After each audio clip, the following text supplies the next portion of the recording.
when the magic runs away, I hear somebody ask when will love stay. And when my blue eyes turn to black, I hear somebody asking love fight back. I hang around and you go down, we burn the bridges to the ground.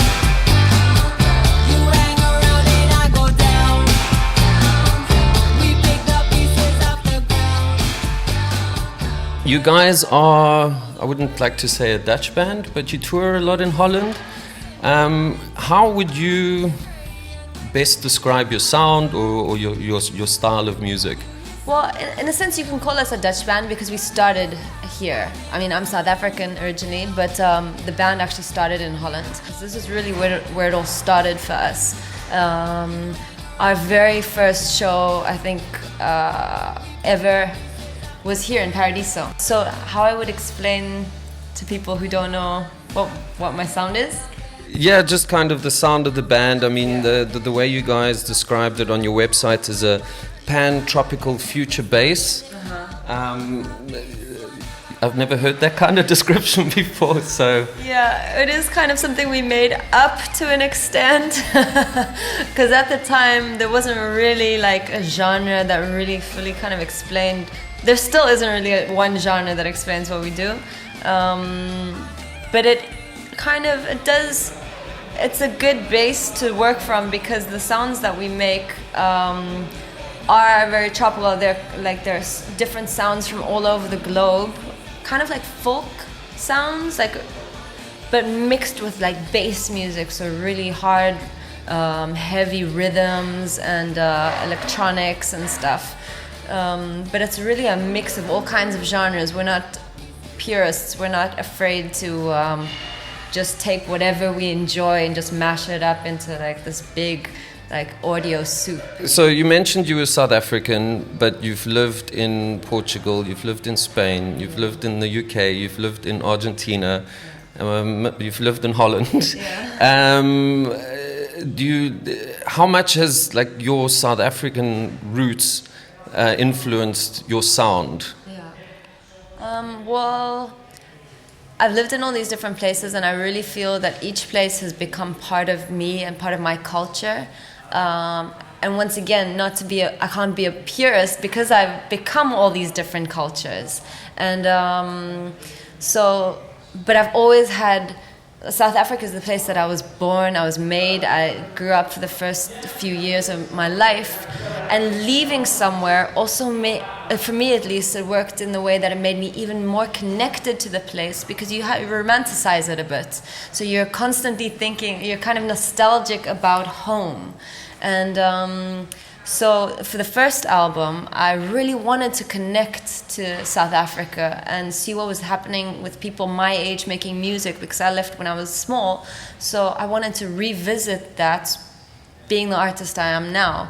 And so the very first album was actually a road trip through South Africa, meeting a lot of different South African artists and musicians and stuff.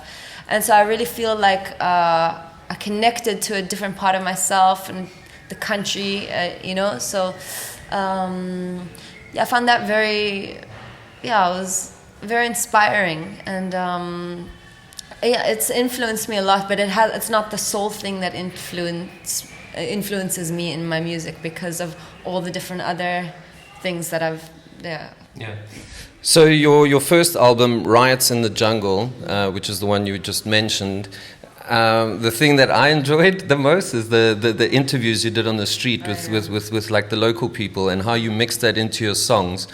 Was that just something that came to your mind as you guys were doing it, or had you planned it ahead of time, or how did you? No, this was all just really spontaneous stuff. It really was just us taking one of these with wherever we go and just recording whatever. These were just conversations. There weren't interviews or anything. So yeah, it was just really like a glimpse of what we were experiencing. Yeah. Your alias, aka Cata.Pirata, where does that come from? Well, my mom's side of the family are actually pirates. Okay. Yeah, they're from Reunion Island Okay. in the Indian Ocean. And we've actually done a few tours there as well, which was really special because I got to go to the little village that my pirate ancestors had founded. That's incredible. It was crazy, yeah. So now and we also have another band that we work with that are from Reunion Islands. We did a track with them called Maloya Magic. Their band is called Lindigo, and I feel like we're family.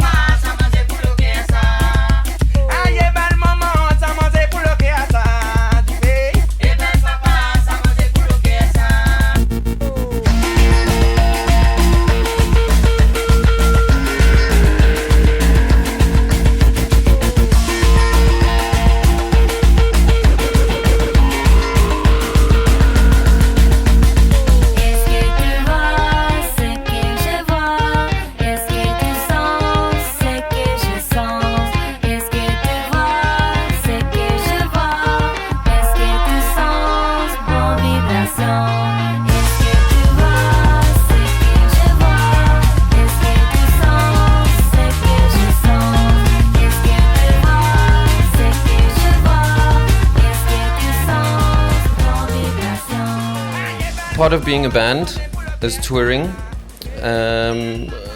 Is that one of your favorite parts of the job, or do you prefer studio time? What is the thing that gives you the most energy out of doing this? Yeah, I definitely love touring. I really, really, really love touring. Really love touring. Really. And I must say, I mean, we had been touring for about 4 years straight. That was pretty intense. After a while, after a while I was like, okay, maybe I need to stabilize my life a little bit, because you're constantly traveling and you're constantly kind of like sleep deprived and just giving so much energy, and sometimes you're kind of like burning the candle at both ends. And the thing is, like, also with tours, you never know what to expect. Sometimes you rock up somewhere and you think, oh, these people are never gonna know who we are, and everyone's gonna think we're weird, you know, and then it's the craziest concert, you know, so it really, it's really hard to tell what's gonna work or what isn't, you know, it's... Always out of step with the world. My body never lies. My body never lies. Never body never lies. I'm a space girl. As I'm a space girl, girl. I'm a space girl.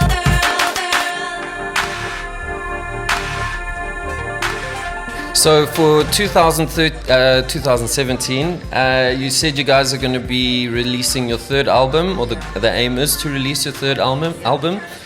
You'll be doing some touring as well, I expect? So we'll be doing a lot of the European summer festivals, throughout the summer. So that's the plan for now. And then if we release the album at the end of 2017, we'll probably do some club tours or so. But that's not set in stone at this point. Right, folks, that was Cata.Pirata from SKIP&DIE. Check them out if you can. I listened to their 2 albums and they're really, really awesome. Something different, something new, something to transport you into another place. And check them out when you can. Thanks for watching. Ciao.